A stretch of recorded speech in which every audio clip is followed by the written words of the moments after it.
It is the most wonderful time of the year. If you're a Republican who wants to run for president, that is. Chris Christie, Ted Cruz, Jeb Bush, Rand Paul, Marco Rubio, Ben Carson.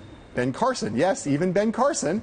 Take a look at this video promoting a Ben Carson documentary, a forthcoming documentary. I want to make it clear to all our viewers, we did not add the soundtrack to this video.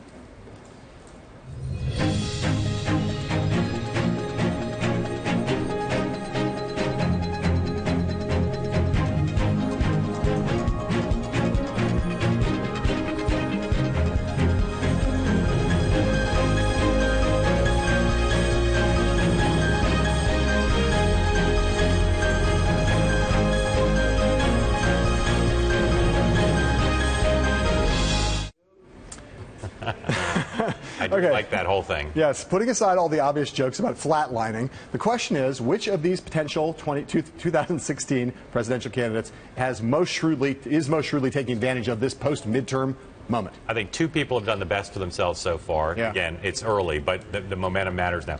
One is Chris Christie, who reportedly is already meeting with his donors and figuring out how to take that victory lap for his RGA successes. So key, because I think Chris Christie can be surprisingly strong. If Jeb Bush either hesitates about getting in or doesn't get in, right, I think Chris Christie could be the guy who raises tens of millions of dollars quickly. The other one's Rand Paul, because he's continued with some social media work to be the main candidate, saying being in the face of Hillary Clinton. And a lot of Republicans want somebody, first and foremost, who will take her on. He's been aggressive about that so far. So I'd say those two guys. So yeah, and I'd say that Paul in that case, I agree with you about Rand Paul. I mean, Christie, doing a lot of behind-the-scenes work, meeting with donors, doing all kinds of stuff. He's obviously capitalizing in a kind of relatively low-key way, which is strange for Chris Christie. But Rand Paul is really this mixture, and I think both of us agree he's probably not going to be the Republican nominee. But the combination of him talking about expanding the Republican coalition, reaching out to groups that Republicans haven't traditionally appealed to, he's been doing that a lot in the last couple days. He's also, at the same time, as you said, got twinned with that is this anti-Hillary Clinton, very sharp, and that is also resonating throughout the party. In a weird way, this is the place where Rand Paul is kind of leading the way. The party right now is going after Hillary Clinton. The Obama agenda is the Clinton agenda, and Paul sounds like, to a lot of people